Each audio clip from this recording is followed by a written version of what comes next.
नि हाओ मा दोस्तों, ये बहुत नाजुक लगता है, ठीक कहा ना? लेकिन ये बहुत मजबूत है। जानते हो क्यों?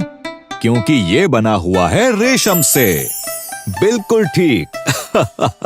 और ये बहुत ही ज्यादा मुलायम और शाही लगता है। लेकिन पता है हमें रेशम कैसे मिला? कोई बात नहीं, अभी बताता हूँ। Zoom in. चाइना की कहानियों के अनुसार करीब 5000 साल पहले रानी शी लिंग शी, जो पत्नी थी राजा वांग टी की, वो पहली इंसान थी रेशम को बनाने वाली।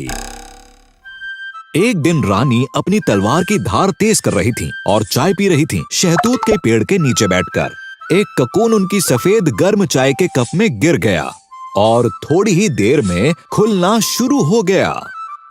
रानी चाय पीने ही वाली थीं और उन्हें बड़ी हैरानी हुई जब उन्होंने चमकदार धागे निकलते हुए देखे।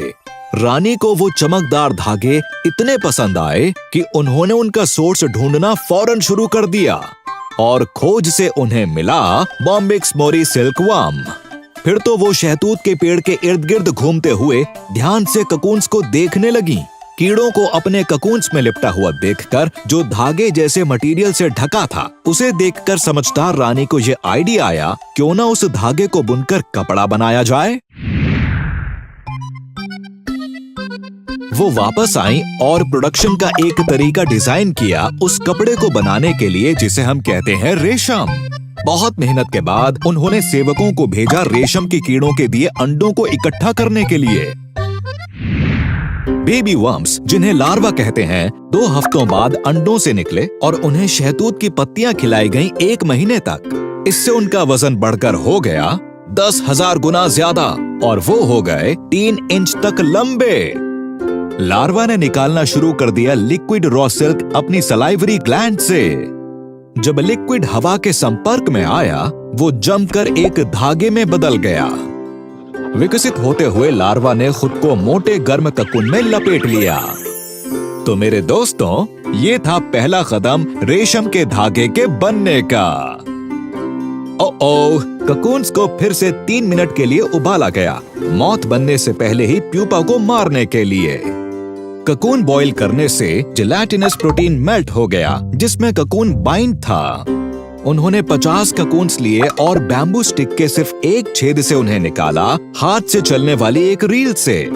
जब धागे एक साथ बाहर निकले तो बची हुई प्रोटीन ने उन्हें चिपका दिया और बन गया एक मोटा धागा।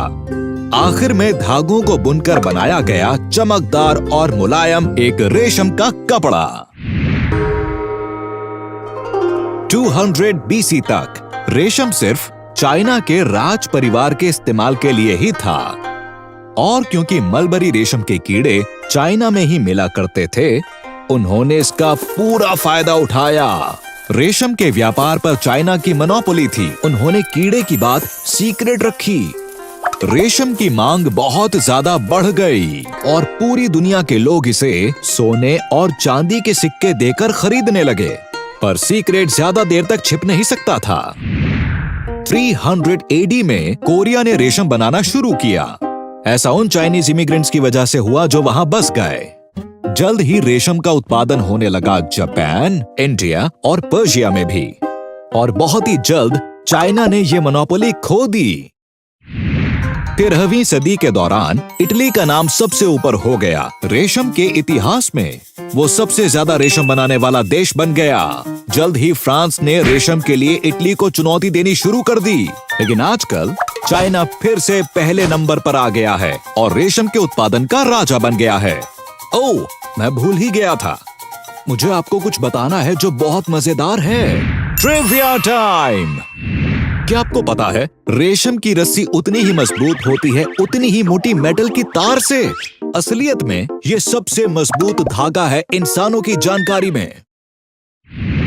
ये जख्मों पर लगाने के काम भी आता है क्योंकि ये डिसॉल्व होकर बॉडी में अब्सॉर्ब हो जाता है। वो क्या बात है। तो देखा दोस्तों, रेशम कितना काम आ सकता है। तो अगली बार आप जब भी किसी को रेशम का सुंदर कपड़ा पहने हुए देखो तो आपको रेशम की कहानी याद आ जाएगी। मुझे जाना होगा आप लोगों के लिए एक नई कहानी ढूंढने। मैं डॉक्टर बाइनॉक्स, ज़ूमिंग आउट।